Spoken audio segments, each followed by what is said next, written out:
think going forward, the mayor's asking, we're gonna do that in future meetings. When they are canceled, we'll put a note on why it was canceled, so it's a little more clear, because I think in the past, again, it wasn't on there, and I think, that's just simple, low-lying fruit, why, But so those are things we can do, but I think ultimately there are things that we cannot stop. The other thing that comes into play, which we're trying to maybe figure out a better way, is with the blight tickets. Those meetings go to the Planning and Zoning Commission, which is a Tuesday night meeting. Every two, Police Commission, every 2 weeks those meetings occur. And we'll get an agenda and it'll say there might be 5 property or issues that are being heard by that police commission. We looked at ways of possibly giving testimony from the blight officers to the Corp Council to give to the police commission, but it in essence becomes a hearing when the people come to speak, either that they're appealing it or that they're not in violation. It falls then on the Corp Council to give testimony based off of a piece of paper, and a lot of times the commission's requiring that blight officer to be there. So that could be sometimes 2 people having to be at these meetings. So that's something we've gone back and forth and trying to figure a way to limit that, but to be effective, and ultimately the outcome could be beneficial for the city because of the money that could be retrieved. They have to attend those. So, but we are still working on, it's fluid. We're still trying to figure out a way. I even called the housing authority, court in New Haven to see if possibly could we pass this along to the housing court, and I'm not sure that that's the easiest method either. But and I spoke with the chief of police regarding that. So I have one more question. Yeah. This is a really exciting one. So the city clerk's office was here and we were talking about ways that we could save additional money. And we had all discussed about summer hours and possibly City Hall closing June and July, Friday afternoon at 2 p.m. and everyone possibly donating 3 hours back to us in their pay if they can get out on Friday early and have their time. And just an additional way to save us our bottom line. Is that something that your department would be able to do, or is that, it's planning and development, we really can't do that? I mean, I'm just really just trying to have an open dialogue to see how we can figure something out without having to do. Well, I have a little experience with that. When I was in the economic development director role in Seymour, they had a 4-day work week, it's town hall, and they recently went to a 5-day work week. Well, it was a 4.5 day, if you will. They changed the hours from 10 hours per day for 4 days. I think, again, the same reason, to save money. Utilities, and not just staff, it's utilities too, by shutting the lights off. And that's a lot, because I've been finding instances where I go to empty buildings and there's a server running, making noise. I'm like, why is it even on? So you could probably save a lot on utilities too. But, I would have to talk to my department heads. One of the things we haven't discussed, but if we were to do something like that, I would want to give the ability of maybe doing an earlier than 9 o'clock opening for certain departments, because in the building fields, a lot of builders start their day before 9 o'clock. That was a discussion too. Yes. That could you open earlier? And, but again, I would have to talk to my staff, and I don't know if it's a union contract issue. There might be other things, so I don't want to step on anybody's toes. But again, I've only been here 60 days. It's really hard to take it all in with what's going on. I'm very excited by what I see so far, and I think, from the response I've gotten from the general public, we are probably going to get busier in our departments, because there's a lot of people that want to revisit and look at the city of doing business now that they know that I'm here and there's a relationship that they're familiar with. So that makes me feel good, and I hope it can be successful for the city. And I think we could talk internally about the hours, and that might be something we could possibly work out. We would appreciate it. I think though, if we were to cut hours on a Friday, which might be our slower days, I would like to look at maybe reposition some of our other days to give an earlier day if possible, if our staff could agree to it, because I think that might be more productive. And we've also talked about technology, and maybe to eliminate some of the waiting in lines, if some of the applicants could do things online, with their phones. It does come a little difficult because you physically have to give plans, you know, and we wanna do the right thing. I know my staff is very good at that, you know, obviously. And the more information we have, the better we could be and more efficient we could be. So sometimes you really have to handhold some of these contractors and applicants. Sometimes home buyers do it, you know, homeowners do it themselves, and we want to assist them the best we could. So I don't know if we can eliminate all that, but sometimes that could be maybe a better way. But to get that technology, it costs money too. So sometimes we have to be understanding that we have to spend some money to make it, in the long run, more efficient. So I hope I answered it. I don't know. No, it was great. Sharon? Thank you. Can I say something? Oh, sorry. Just briefly, is that all right? Yeah. Just if the lady had, Bridget had asked those two or three questions. Just briefly, just to let you know, the good news is credit cards we're using in the building department. That was initiated by the staff before Fred got on board, but he certainly supports it. So that expedites things. And I want to tell you something. Good working staff, we're doing a lot. You cut our hours, you're cutting money out. So just kind of think about that. Not money to pay me, money that somebody took out a permit because they're expecting that inspection, and we're saying, I'm sorry, we just closed City Hall. So just, that's the truth of things. Your idea of starting early in the morning, we've been talking about that for years, because like Fred said, the boys want to get out there and do the work, and we do too. A lot of these guys are coming at 8 o'clock in the morning, we're not getting paid for it, we're coming to get ready and geared up to serve the public, so we're ready to go. But we would probably have to do some overlapping, so who starts early, who stays till 5, because we still have the other boys that are working a little later, so. And as Fred said, with the overtime, emergencies, that's, $7,500 is in our thing for overtime, right? Oh, I didn't even look, it was just a Yeah. question I'm asking. Yeah, but $7,500, and you'll see that often at the end of the year, you're gonna see there's a piece of change still left in there. We don't use it all, because we respect that. We go out on calls, we go on calls. We do have some scheduled overtime, but kind of not a heck of a lot. The thing with the property maintenance, as Fred had mentioned for the police commissioner, feedback we're getting, success stories when the guys are there, because if you were arguing against me, man, I got the photos. I told you 3 times to do that. That's a pretty hard thing to beat. If I give you a letter and say I was there 3 times, well, maybe that goes so far, but a face goes a little bit further. So I just wanted to share that with you. Thank you. Thanks.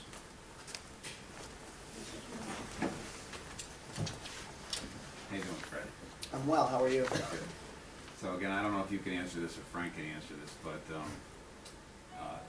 the blight teams and the code enforcers, there's 2, correct? That's correct. And they work Monday through Friday, normal business hours? Yeah. Yes. So, you know, and I think, listen, I know that they have a significant amount of work, and if you look around the city, I think if we had additions to the team or different hours, that would go a long way to cleaning up some of the problems that we have in the city. I know back years ago, we had a larger complement, and I believe we had individuals that worked, you know, nights and weekends. Yeah. So to deal with the weekend warriors that are out there causing the problems. What did you say that the blight did so far this year, as far as blight and code offenses, dollar amount? Do you have that? Dollar amount, chief? 351. What I come up with? On lien payoffs, we would have taken in $91,000. On tickets, over $300,000. Now, we're going after that. I mean, those tickets would be an issue. That's right. You know, and the person that had done the deed, they were arguing. So it's not that I have $300,000 in my pocket, but the point is that we're out there doing our job to initiate that. Do they have the ability to work off hours, or does the contract prohibit them from working off hours? 35-hour work week. Anything over that would be, like Freddie said, would be 5 hours comp time, then it goes into paid overtime. But could it be 35 hours that are, you know, 12 in the afternoon until 7 at night? Or do they have to be the typical work day? Yeah, right now, as I understand, our city code, 9 to 5 is our business hours. But getting back to what you had said when we had Ron By, if it comes to my mind, when he just got hired, he was working 12 to 8 or whatever those hours were. I don't necessarily think we had a measure of success when that happened. Maybe we had to kind of retool that, rethink that. But we did do it. And so we have what they call flex hours. We're able to, you know, with the supervisor and of course the commissioner agreeing with it, yeah. Fred, so I noticed in just scanning the budget real quickly, I see that, Connecticut Main Street, and listen, as far as this budget book goes back, it's been zeroed out. From what I remember of Connecticut Main Street, it's an entity and an organization that helps revitalize your downtown. So do you, clearly our downtown needs revitalization. Do you think that that's something that we should look into, or are there other areas that maybe we could leverage better than this particular entity? You know, again, when I first came in and the budget was being done, I kind of just went with what a lot of these line items, because I didn't have a grip yet on what I would do maybe differently. I do have a long history with Connecticut Main Street, and though when I'm sorry to refer back to my other role, but that's my experience. In Seymour, I worked closely with the Main Street group, and we were a member of it. The community was a member. I put it in my budget item to be part of, because there's great information sharing. It's great networking, and you do gain some benefits from that you could hopefully implement here. To truly do the Connecticut Main Street program, the city would have to allocate, tens of thousands of dollars to really be identified as a Main Street town or city. I don't think we need to do that per se, but I think we should be at least a member of it. And there's some other memberships that, I would like to be part of. For instance, I had a call today from REX, which is the Regional Economic Development arm of SCROG, which is the South Central Regional Council of Governments. We're not a member. We're not an active member, but they're working on some, documents and get resources that we could possibly take, advice from or utilize in some capacity. So I think for this year, I figured, let me see what I can make work with the budget I had, and then if I'm going to be fortunate enough to be here for our next budget season, I can hopefully tweak some of the things that I feel are important. But I do think that being a member of Connecticut Main Street, even just as a member, is important. So that might just get the city's membership fee, which, I think it's less than $1,000, just to give you some. I might just add, short of providing money for Connecticut Main Street programming, we did in the last year complete a new plan of conservation and development for the city, the first one since 2004.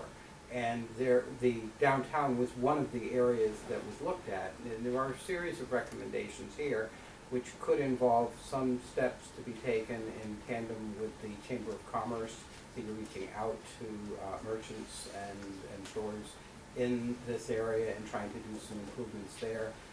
One of the members of the commission, an alternate, Greg Milano, has actually been doing research on village commercial districts, and that may be a way of enhancing our regulations to improve the way in which we're regulating improvements within the downtown area without creating a historic district, but also trying to recognize some of the unique character there. So I think we certainly have it on our radar, and we agree that effort is needed in the downtown area. Try to do what we can to help that. But I want to jump to revenue if we can. So under building permits, the mayor's recommended budget is $1,025,000, which is pretty What much. page are you on? I'm sorry, I'm on page 2. Okay. Sorry. Under licenses and permits, building permits. Okay. So it's pretty much flat from this year, the year before, the year Yes. before that. So what was that number put together based on just historical trending? Chief, let me. On page 2, towards the bottom of page 2, building permits, $1,025,000. Page 2, licensing and permits, building permits, it says $1,025,000. Yeah. So it seems to be flat. I mean, we go back to, it looks like 2015 on here. It looks like it's pretty much flat all the way across. So I just didn't know if that was a number that was plugged in based on historical trending, or there was some substance to that Yeah. number. Cause they have it broken down from, you know, electrical and Yeah, which that, probably, the time before, I think the previous administration, was, looking to increase the revenues based on projects such as the Haven. And then, I think our finance, director didn't wanna be as aggressive and he would rather start off low and at the end of the year say, oh boy, we did good, instead of starting high and So be this short. is this is the normal course of business, you know, basically the permits that come out, the normal traffic in and out of the office for the year without any major projects that are injected into this number. My question is this, you have $1,025,000, and it appears, and I'm not here to argue, you know, one-time revenue or any of those types of things. I just want to put out there that it appears that there's upwards of maybe $1.2 million to $1.5 million that are sitting out there that aren't in any budget line item as potential revenue for 3 major projects that are coming into Allentown. I'd say that's correct. So I just, Well, as I said too, a short while ago, we're 900,000 now, right, and without those 3 big boys coming in, so. Right. I think We you're might see correct. some of that for this fiscal year and some run Right. over to the next fiscal Right. year too. Well, if I could say too, and it just, the first time we hit 1 million, and it just, my memories remind me, and not that it means that this particular person do it, but it was his administration, I'm talking about John Picard. When he was in, all the dots lined up, everything lined up, and we had $1 million. And since that time, Lloyd, we've always been on this track, and not necessarily because of him, I use his name because I can remember that, but it's because things are improvement. Building department, we've never been in the red. Been in the city 28 years, we've always been in the black. Believe it or not. and you may be able to very well contribute to the rest of the city, right? We have been, yeah. If we could have a little bit for technology, that would be Do good. you have a figure or what? And I'm talking laptop for my guys to do their job. I'm not talking about What's the figure? something, you know. Yeah, what You is haven't it? put a figure Anybody on. know about computers? Yeah. I do. My computer has Windows XP on it. Ooh, that's nice. So do most ATMs. A There are- figure, there are- I think if we There are had no what, support, so does Frank's. You need to- 5,000, I think Department. 5,000, and we're not 5,000? talking a lot, especially when we're talking what this department brings in.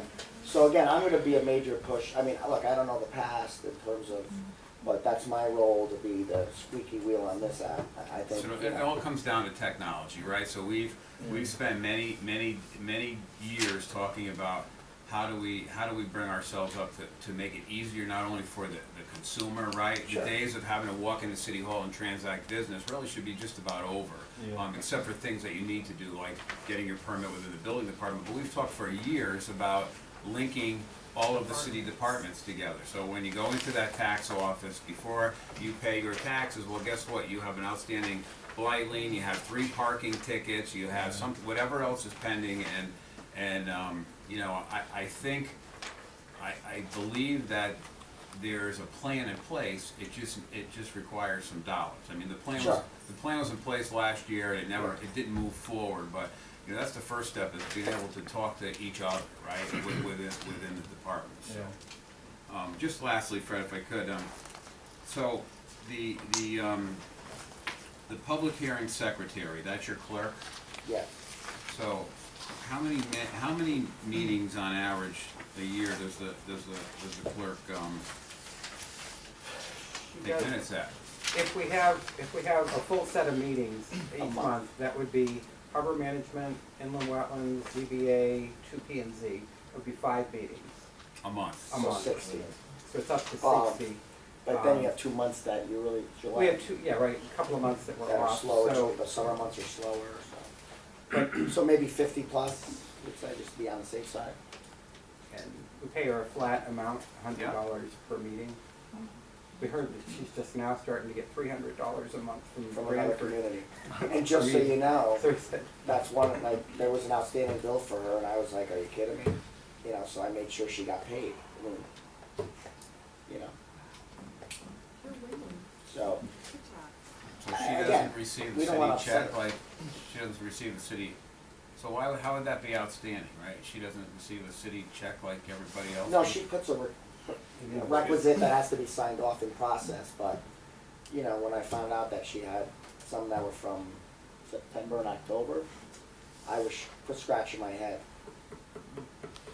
You know, it wasn't breaking the bank here, it's just, let's get it, you know. Sounds fine. So if she doesn't come to a meeting, she doesn't get paid. So if a meeting gets canceled, that's one of the small savings that we have. So, You pay per meeting. Pay per meeting, exactly. Ron, I wanted to say something too. We're gonna go back backpedal a little bit. When we talked about the computers, the software program that the city of West Haven is running for the P and Z and the building department was purchased by the city in 1996. We're running the same software. It's inevitable to crash. I don't know when it's going to crash, and it's backed up constantly and so on and so forth. Is there a request somewhere in this budget for new software? I don't think we ever get that dialogue, I don't even. Generally, that would come from IT, Yeah. possibly, you know, for that. Honestly, I plan to do something a little more aggressive in the technology side of requesting it, and you might see a new line item created, and I'm just preparing some of you for next year, but, again, my apologies, but coming in a very short notice, I was kind of stuck with what we had to work with, and obviously understanding the city's constraints too, we're gonna make the best we can do with what we have.